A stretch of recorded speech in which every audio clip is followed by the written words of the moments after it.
want to talk about 4 what I call ingredients for a more productive vegan or animal rights movement. And I want to talk about 4 values.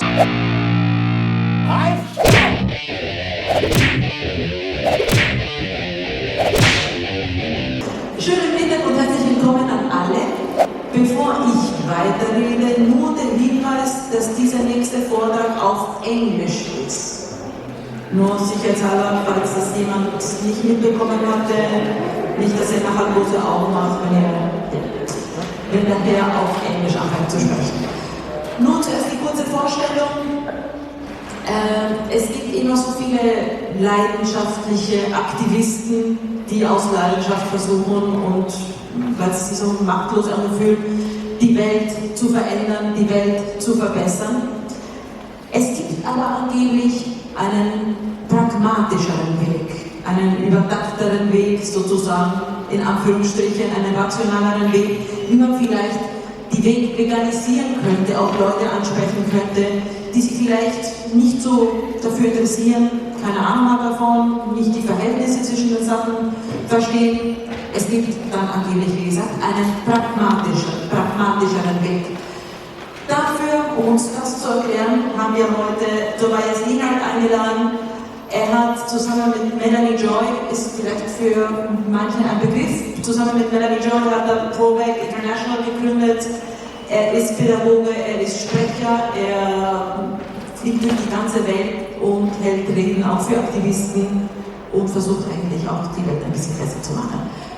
Please, a big welcome for Tobias Leenaert.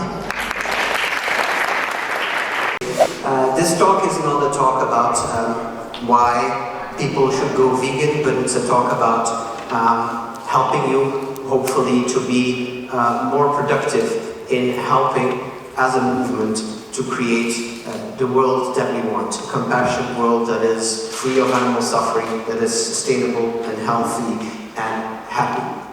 So let me just introduce my book very briefly. The book is a strategy about how we could actually get to that world that we dream of. And I use in the book a metaphor, and the metaphor is about getting people to live in Veganville. Veganville is a village on top of a mountain. We want everybody to live there. But it is on top of a mountain because in the real world, of course, going vegan for most people is still not easy or not easy enough. It's still an uphill climb to do that, right? So the book is divided in different chapters, and every chapter coincides with a part of this metaphor. So we start by looking at the map. We start by seeing where we are, what meat consumption is like, what vegan consumption is like today at present. We want to know where we are and where we are going. The second part is about the call to action. This is about, okay, we want people to live in Veganville, but is that also what we are going to suggest to them? Or could it be that we suggest something like maybe try Veganville for a month, or maybe go up half the way, something like that. This third chapter is about arguments that we use, the motivations that we use to, well, enthuse people to start climbing.